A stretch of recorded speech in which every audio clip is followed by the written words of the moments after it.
हा प्रश्न electrostatics चॅप्टरवर CET 2003 ला आलाय बघा.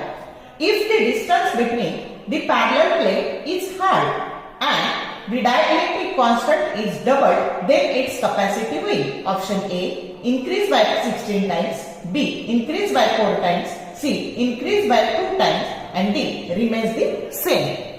आता बघा, जेव्हा आपण अशा कॅपॅसिटरच्या ह्या दोन पॅरलल प्लेट मध्ये जे D इतक्या अंतराने सेपरेट झालेला आहे आणि याच्यामध्ये मीडियम जेव्हा व्हॅक्यूम किंवा फ्री स्पेस किंवा एअर असतं तेव्हा कॅपॅसिटीची किंमत येते A epsilon naught divided by D, where epsilon naught is the permittivity of free space.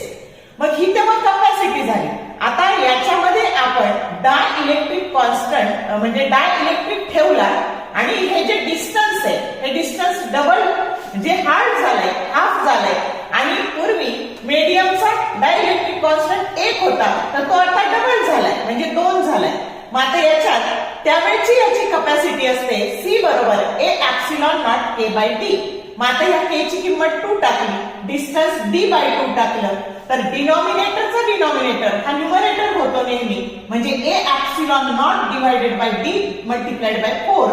मग याची किंमत जर C0 टाकली आणि त्याला जर 4 ने मल्टिप्लाय केलं तर मग हा डायइलेक्ट्रिकचा स्लॅब ठेवल्यानंतर कॅपॅसिटी 4 पट काय झाली, इन्क्रीज झाली आणि म्हणून करेक्ट ऑप्शन काय आला, इन्क्रीज बाय 4 टाइम्स. समजलं कसं सोडवलं तर? शॉर्ट व्हिडिओ आवडले लाईक करा, शेअर करा, कमेंट करा. For more useful tips and tricks keep watching wings of physics. Thank you very much.